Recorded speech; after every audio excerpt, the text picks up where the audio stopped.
할렐루야. 오늘 하나님 말씀의 제목은 하나님을 기쁘게 라는 제목으로 말씀을 나누도록 하겠습니다. 러시아의 문호 톨스토이는 이런 이야기를 했습니다.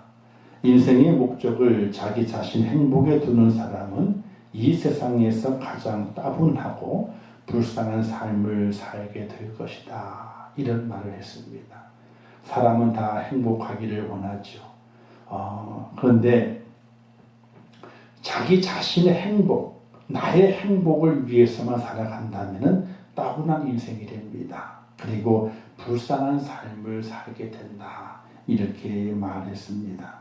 웨스트민스터 소유리 문답 제1문에 이런 말씀이 있어요. 사람의 제일 된 목적이 무엇이뇨? 라는 물음에 답하기를 사람의 제일 되는 목적은 하나님을 영화롭게 하고 그만을 영원토록 즐기는 것이다. 이렇게 말씀하고 있습니다.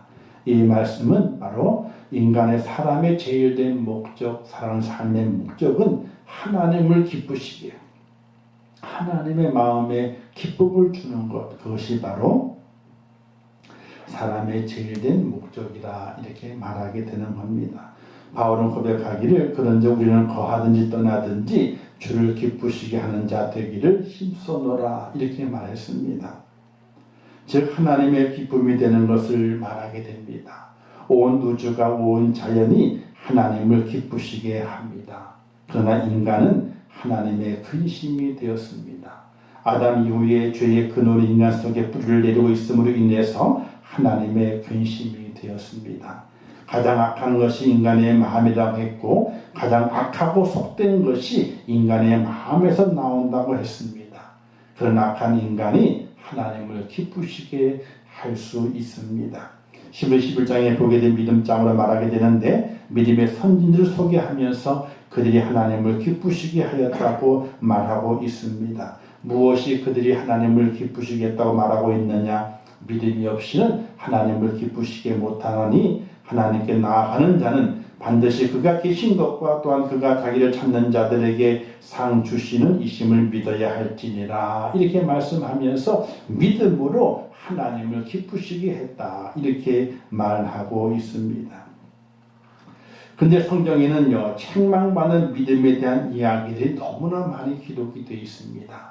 칭찬받고 하나님의 기쁨이 되는 믿음도 있지만 하나님께 책망받는 믿음도 있다는 것입니다. 겉모양이 같다고 내용도 반드시 일치하는 것이 아닙니다. 감람나무에도 참 감람나무가 있고 돌 감람나무가 있듯이 믿음에도 똑같다는 것입니다. 칭찬받는 믿음이 있는가 하면은 책망받는 믿음도 있는 것입니다.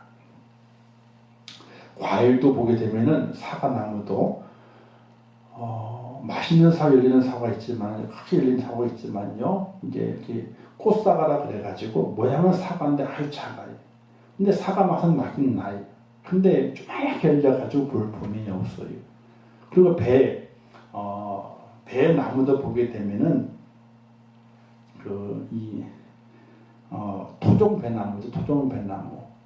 그래서 이 돌배라 그럽니다. 어린아이 주먹만하게 열리게 되는데 살이 없어요. 살이 살짝 있어가 달달한 살짝 있고 조금 깊이 씹으면요 아주 신맛이 나는 심이 씹혀가지고 별반 맛이 없는 그 돌배나무가 있습니다.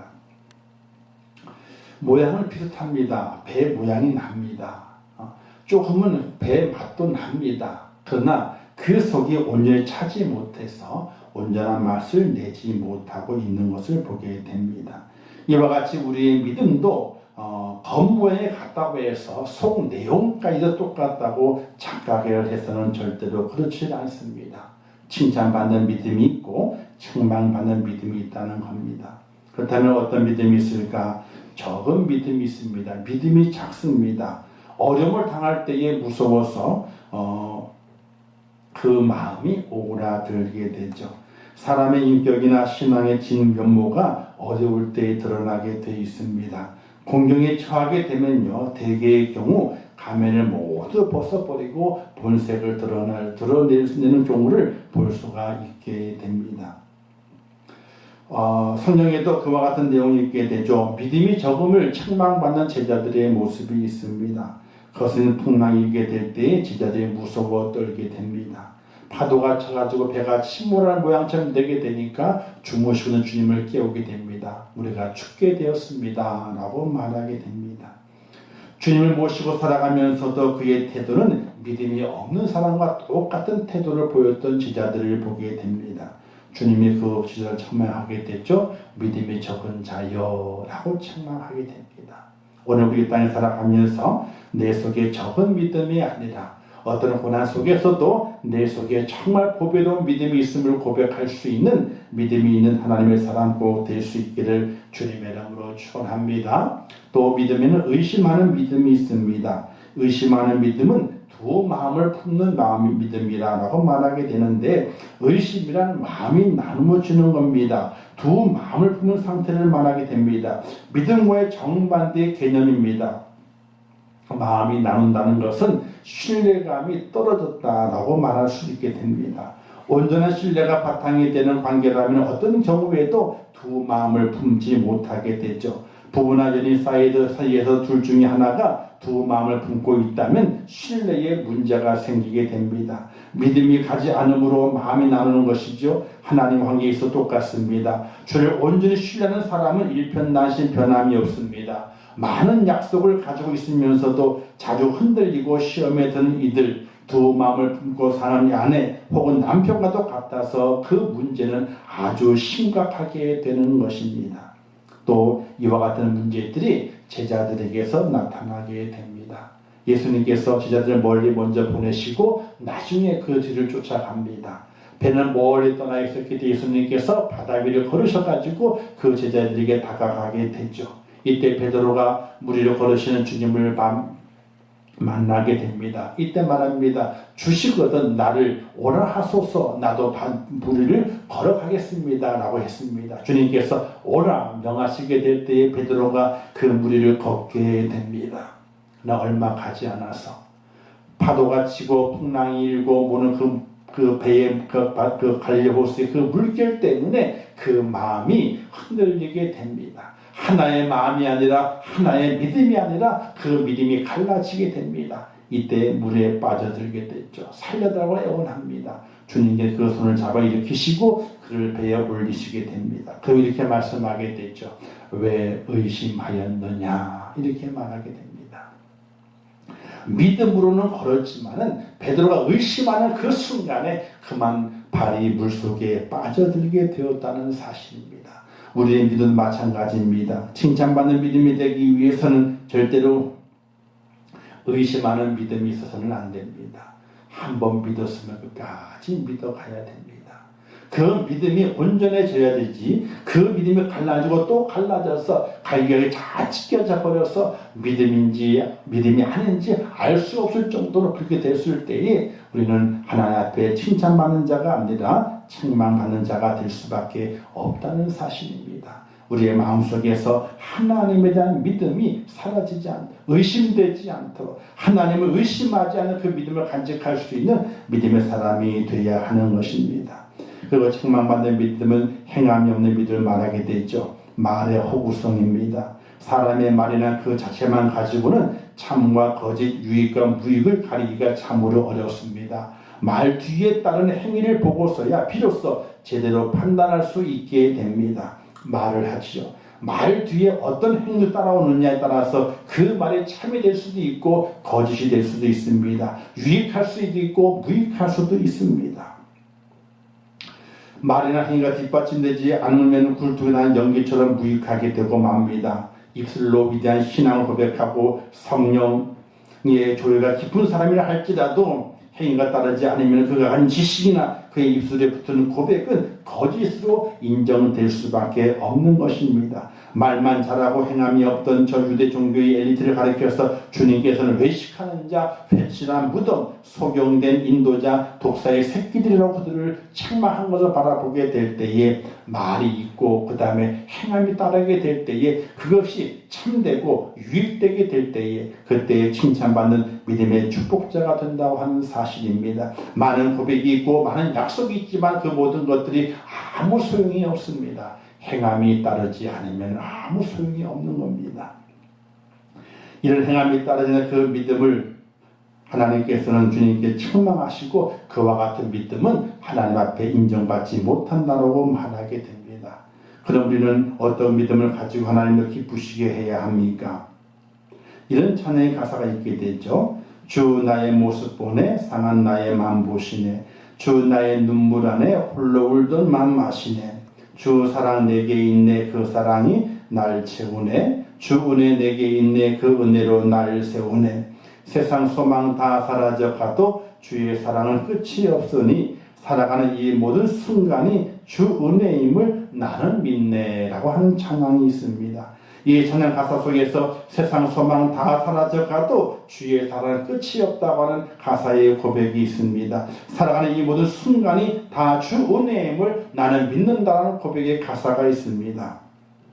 이 가사에 있는 것처럼 하나님께 소망을 두는 사람이 하나님을 기쁘시게 하는 사람이 될 수가 있게 되는 것입니다. 하나님께서는 공부를 잘하는 사람을 좋아하신다면 좌절할 사람이 많을 것입니다. 좋은 가문의 사람을 좋아하신다면 낙심할 사람도 많을 것입니다. 하나님께서 인물, 잘생긴 것, 예쁜 것 따신다면요 감히 나설 수 있는 사람이 많지 않을 것입니다. 그런데 하나님께서는 그와 같은 것들을 기뻐하지 않으신다 이렇게 말씀하십니다. 오늘 이거 말씀이 이렇게 말씀하게 되죠. 여호와는 말에 힘이 세다 하여 기뻐하지 아니하시며 사람의 다리가 억세다 하여 기뻐하지 아니하시고 이렇게 말씀하고 있습니다. 여기에서 말은 힘이 센 준말을 가리킵니다. 준말은 전쟁터에서 달리는 말을 의미하는데 삼국지에 보게 되면요 조조가 이 관우를 자기 편으로 만들기 위해서 적토마를 선물합니다. 이 적토마는 진짜인지 모르겠지만요 하루에 천리를 간다면 천리를 달리는데 적토마가 그만큼 힘이 센 말이거든요. 그 말을 이 관우에게 선물로 줘요. 근데 관우는 그 말을 타고 어디로 갑니까? 그 말을 타고 자기의 원래 주군인 이 유비를 찾아가게 되는 그런 관우를 볼 수가 있게 되는데 힘이 센 말을 준마라고 말합니다. 이 준마가 많은 것을 하나님께서 기뻐하지 않는다는 겁니다. 또 사람의 다리가 억세다고 하는 것은 강하게 훈련된 병사를 말합니다. 이스라엘은 사방의 적이기 때문에 힘이 센 준마나 잘 훈련된 강한 군사는 가장 의지할 존재가 됩니다. 그래서 준마가 많을 때에 강하게 훈련받는 군사가 많을 때에 백성들이 야 우리에게 준마가 많고 힘이 센 말이 많고 훈련된 병사가 많으니까 우리가 안전하다 이렇게 그들의 마음이 평안을 얻는다는 겁니다. 그러나 하나님은 그것을 기뻐하지 아니하신다 이렇게 말씀하고 있습니다. 다윗이 그의 말년에 실수를 하게 됐죠. 이스라엘 12지파가 다 통합이 됩니다. 원래 처음에는요 유다 지파만 다윗 추종했어요. 그 다음에 베냐민 지파가 함께 추종을 하고 나머지 10지파는 한참 후에 다윗에게 와서 함께 충성을 맹세하고 이스라엘이 12지파가 통합이 돼서 한 나라를 이루게 됩니다.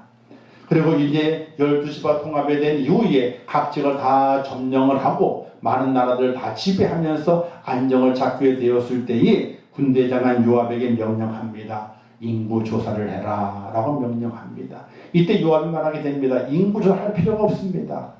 하시면 안 됩니다 라고 권면하지만 다윗은 강건하게 인구 조사를 할 것을 명령하게 됩니다.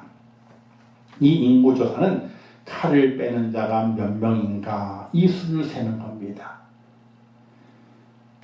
이것은 다윗이 가지고 있는 힘이 얼마나 강한지를 한번 확인해 보겠다는 겁니다. 내 힘이 얼마나 강한가 확인해 보고 싶은 것입니다.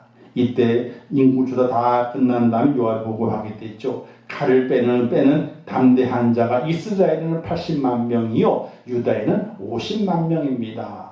그래서 130만 명이 칼을 뺄 수 있는 그런 군사로 지금 조사가 됐습니다 라고 보고를 하게 됩니다. 얼마나 좋아요. 130만 명이 칼을 뺄 수 있는 자기 때문에 얼마나 나라가 부강합니까? 얼마나 다윗의 힘이 강합니까? 다윗이 우쭐할 수 있는데 바로 깨닫게 됩니다. 아, 실수했구나.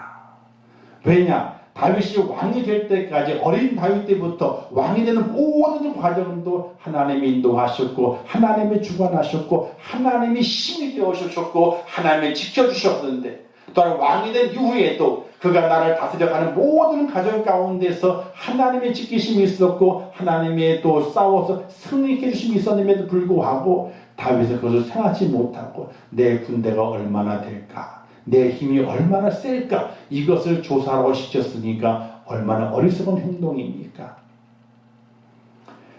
다윗이 깨닫지만 하나님께 다윗에게 벌을 내리시게 되죠. 세 가지 중에 하나를 택하라 라고 말하게 될 때에 다윗이 전염병을 택하게 됩니다. 하나님께서 단에서부터 부엘세바까지 전염병을 퍼뜨리십니다. 하루 사이에 7만 명의 백성이 죽습니다.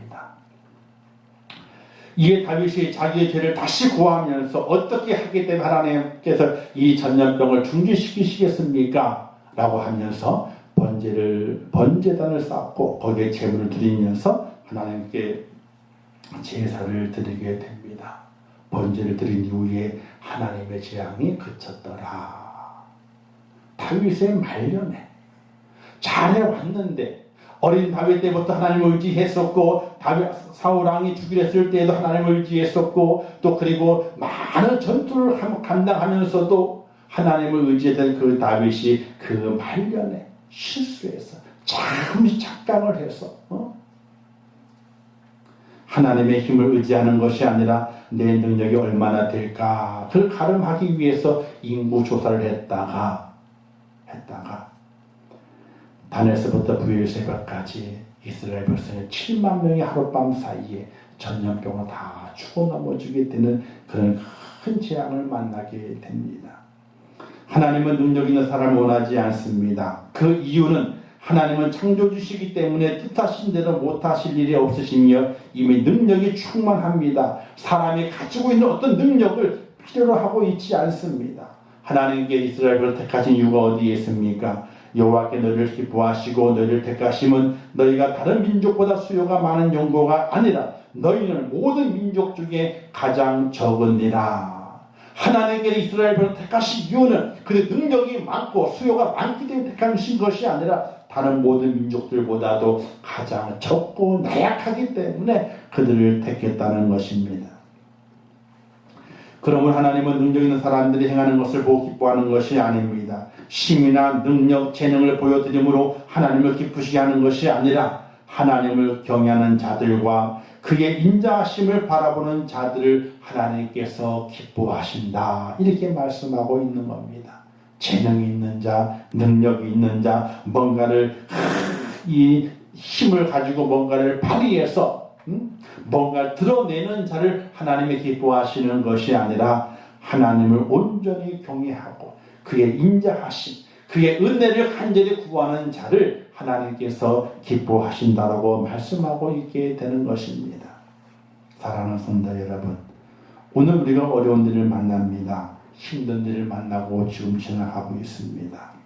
이럴 때 우리가 하나님의 기쁨이 되어야 됩니다.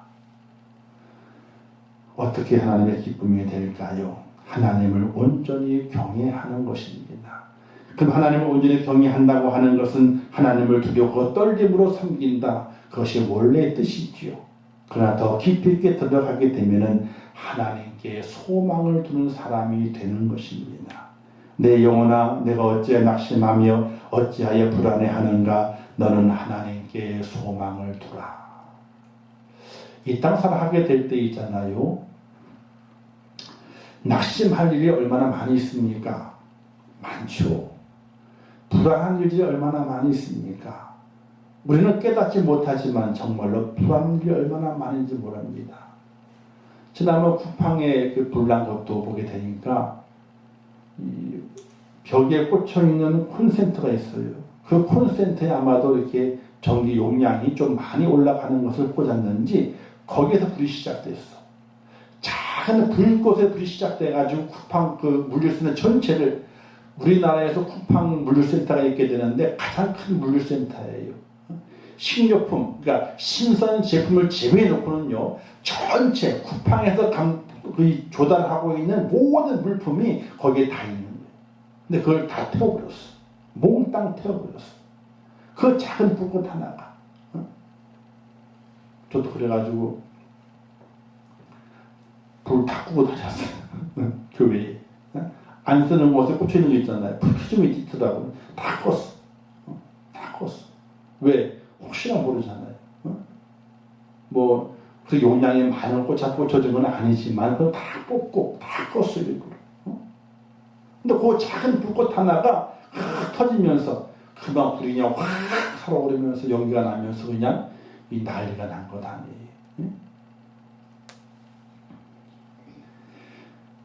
엘리베이터 사고도 그렇고 자동차 사고도 그렇고 우리가 자동차를 몰고 다니잖아요.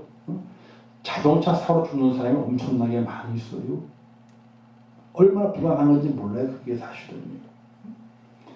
세상에 낙심할 일이 많고 불안해할 일이 얼마나 많이 있는지 모릅니다.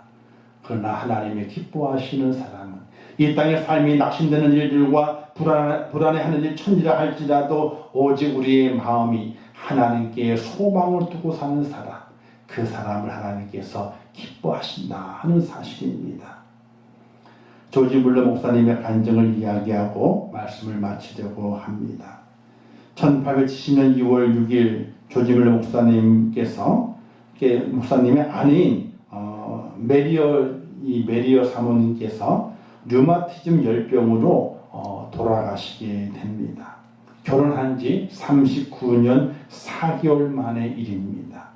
뮬러 목사님 나이는 64세였습니다. 근데 그가 아내의 장례식에 굳건하게 서서 장례 설교를 했어요. 그런 일이 없잖아요. 그렇죠? 아내가 죽었는데 남편이 장례 설교를 하는 거예요.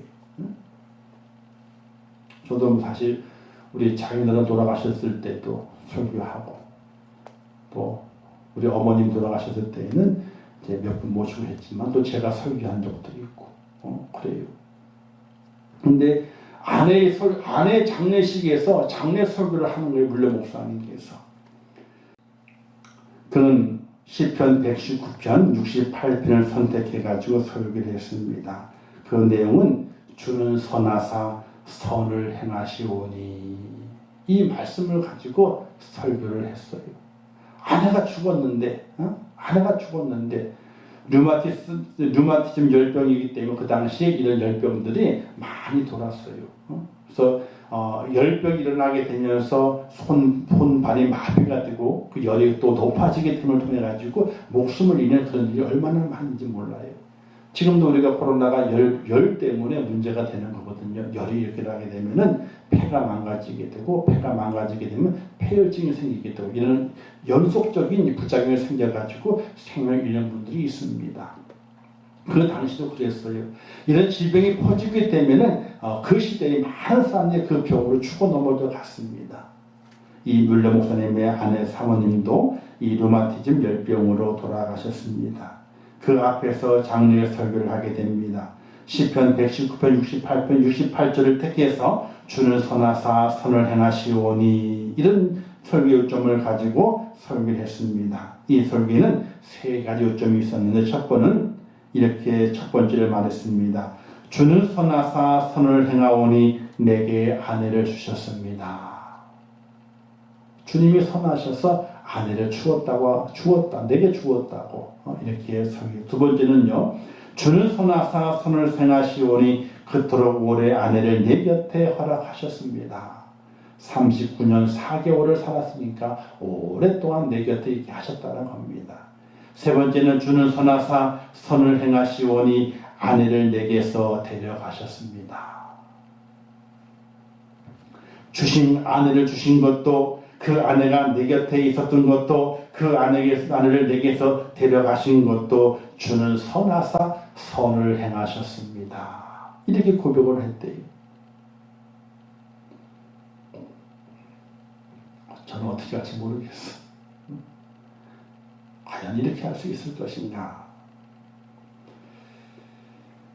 이 세 가지 요점을 말하면서 아내가 아팠을 때 그는 이렇게 기도했다고 말합니다. 나의 아버지, 사랑하는 아내의 때는 당신의 손에 있나이다. 아버지는 생명이든 상황이든 아내와 저를 위해 최선의 것을 행하실 것입니다. 그것이 만약 제 소중한 아내를 다시 일으키시는 것이라면 당신은 그렇게 행하실 수 있습니다. 그러나 아버지가 나를 어떻게 다루시든 부디 제가 당신의 거룩한 뜻을 온전히 만족하며 살게 하소서. 아내가 아플 때에 기도했다는 거예요. 그 기도의 내용이 당신이 원하시면 내 소중한 아내를 당장 이렇게 세우실 수 있는데 그러나 아버지 어떻게 나를 다루시든지 간에 제가 당신의 거룩한 뜻을 온전히 만족하며 살게 하소서. 하나님 어떻게 하시든지 간에 하나님의 거룩한 뜻에 만족하며 남은 생애를 살 수 있게 해달라고 물러 목사님이 그렇게 기도를 했다는 것입니다. 그리고 하나님의 기도의 응답의 방식을 돌이켜보면서 이렇게 고백했습니다. 아내의 손길을 기다리는 수많은 고아를 보며 그녀의 존재가 헛숨을 실감한다. 하지만 이 같은 상황에도 나는 기쁘다. 지금 아내의 행복이 내게 기쁨을 준다. 리디아는 딸입니다. 나는 아내의 메어리를 되찾는 일이 손바닥 뒤집듯 쉬운 일이라 해도 그리하지 않을 것이다. 왜냐하면 하나님이 그 일을 행하셨기 때문이다. 우리는 하나님께 만족한다. 이렇게 뮬러 목사님이 고백을 한 거예요. 이 아내가 죽은 이후에 그리고 많은 사람들이 고백하는 것입니다. 아내를 되찾는 일이 손바닥 뒤집듯이 쉬운 일일지라도 그리하지 않겠다는 겁니다. 왜냐하면 지금 하신 일이 하나님이 하신 일이기 때문에 우리는 그 하나님이 하신 일에 만족한다는 거예요. 아내를 데려갔거든요. 그런데 지금 아내를 살릴 수 있는 것이 손바닥 뒤집듯이 쉬운 일이라 할지라도 하나님이 지금 일을 행하셨기 때문에 우리는 이 일에 만족한다. 이렇게 고백했던 것이. 사랑하는 성도 여러분, 우리 교회가 참 어려운 일을 만났죠. 계속 어려운 일이 옵니다. 조금 회복이 될 만하면은 또 어려운 일이 오고, 좀 회복이 될 만하면은 어려운 일이 오고, 조금 회복이 될 만해서 이 전도해야 된다 해서 전도 용품도 구입을 하고 준비도 하고 으쌰으쌰 6월 달부터 시작합니다 했는데 6월이 되기 전에 어려움이 왔습니다. 5월 달에 많이 회복이 됐었거든요. 주일도 회복이 되고 또 수요일도 새벽도 회복이 되고 차량에 돌게 될 때 이 차가 2명, 3명밖에 타지 않았었는데 5월달 돌게 될 때는 차량이 가득 채워가지고 한 차에 10명씩 태워가지고 차가 와서 수요일, 금요일, 새벽 예배를 드렸었거든요. 점차 회복이 되고 다시 일어설 만한 힘이 생길 그때에 또 어려움이 왔습니다. 저는 그것을 가지고 기도하게 될 때에 하나님 왜 그러십니까? 왜 그러십니까? 이런 반문을 드려본 적이 많아요. 병원에서. 하나님 왜 그러시나요? 왜 그러시나요? 왜 그러시나요? 그리고 마음이 떨리기도 하고 불안하기도 하고 계속 확진자는 더 늘어나고 소식이 오고 병원에 가신다는 소식도 들려오기도 하고 그리고 자가격리 된 분들도 점점 늘어나게 되고 그분들이 어떻게 될 것인가 또 불안하기도 하고 이런 시간이 지나가면서 하나님께서 이렇게 말씀하시게 돼요.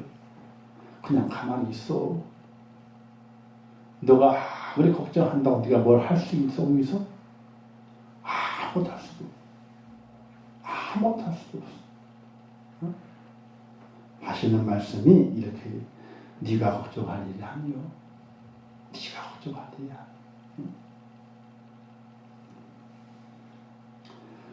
우리는 하나님이 하신 일에 대해서 의문을 가지게 되죠. 고개를 갸우뚱거립니다. 근데 그 고개를 갸우뚱거릴 필요도 없어요. 하나님이 하셨으니 오죽 하나님이 하셨으니 선하게 다 잘 행하셨을까. 오죽 하나님이 하셨기 때문에 어떻게든지 하나님을 선하게 하시는 분이기 때문에 오죽 잘 하셨을까. 하나님이 하신 거니까. 이런 아내를 먼저 데려갔지만은 질병으로 데려갔지만은 하나님 만족합니다. 하나님이 행하셨으니 만족합니다. 이런 고백을 드렸던 주지불리 목사님처럼 오늘 우리들의 마음에도 하나님 행하셨으니 오죽 잘하셨겠습니까? 하나님께 온전히 맡기고 의지하며 오늘 나의 모든 삶 속에서는 세상에 소망이 있는 것이 아니라 하나님께만 소망이 있습니다. 이런 고백으로 우리가 서 있게 될 때에 오늘 우리가 하나님의 기쁨이 되고 하나님을 기쁘시게 하는 축복자로 세워질 믿으시기를 주님의 이름으로 축원합니다. 이것이 쉬운 일은 아닙니다. 그러나 여기까지 우리가 와야 되는 겁니다. 쉬운 일이 아닙니다. 그러나 여기까지 우리가 와야 되는 것입니다. 하나님을 경외한다는 것은 하나님을 두렵고 떨리게 섬기는 것이지만 진정한 경외는 하나님께 소망을 두는 것입니다. 왜 우리가 믿음을 가지고 있나요? 세상에서 잘 먹고 잘 살려고요? 절대로 그렇지 않습니다. 안 믿는 사람이 돈이 더 많아요? 안 믿는 사람이 힘이 더 세요? 안 믿는 사람이 더 좋은 걸 두리고 살아가고 있어요? 우리가 믿음을 가지는 건 다른 것에 있는 것이 아니라 하나님께 소망을 두기 위해서 믿음을 가지고 있는 거거든요. 다른 사람이 가지고 있지 못하는 믿음이 내게 있느냐? 하나님께 소망을 두기 위한 것이거든요. 우리는 찬양하게 되죠. 세상에 있을 마음 없어요. 정말 그럴까요? 아니에요. 다 세상에 머물기를 원해요. 하나님께 소망을 두고 있다고 말하고 있지만은 그러나 우리의 모든 삶의 모습은 세상에 더 많이 더 오랫동안 더 편하게 더 누리며 머물고 싶어하는 그런 마음이 굴뚝같이 있는 거예요. 굴뚝같이 있는 거예요. 과연 하나님께서 그 모습을 기뻐하실까? 저는 그렇지 않다고 생각을 해요.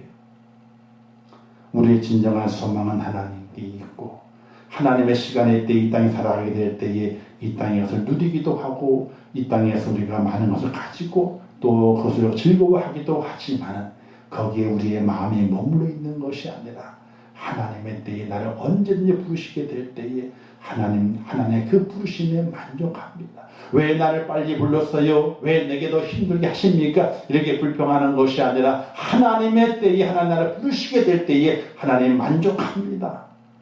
하는 믿음의 고백을 간직할 수 있다면 하나님의 기쁨이 되고 하나님의 축복자가 되는 믿음의 사람이 된다는 사실 믿으시기를 주님의 이름으로 축원합니다.